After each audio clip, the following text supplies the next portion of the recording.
ஒரு நாளைக்கு ஒரு பொருள் அதில் இருக்க கலரை சாப்பிட்றதுனால இம்மீடியட்டாக எந்த எஃபெக்ட்டும் கிடையாது.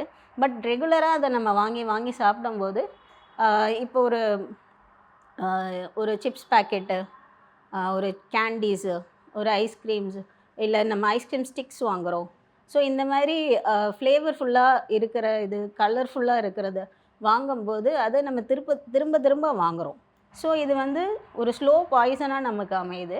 ப்ளஸ் இதனால் over the period of time ஒரு லாங் டேர்மில் பார்த்திங்கன்னா ஒரு குழந்தைங்களுக்கு மெயினாக அட்டென்ஷன் டெஃபிசிட்டாக மாறுறதுக்கும், ஹைப்பர் ஆக்டிவிட்டி, அப்புறம் அலர்ஜிக் ரியாக்ஷன்ஸ், அப்புறம் ஹைப்பர் சென்சிட்டிவிட்டி, ஸ்கின்ல ரியாக்ஷன்ஸ் வர்றது, சம்டைம்ஸ் ஸ்கின் கேன்சர் இந்த மாதிரி வர்றதுக்கு கூட நிறைய சான்சஸ் இருக்குது.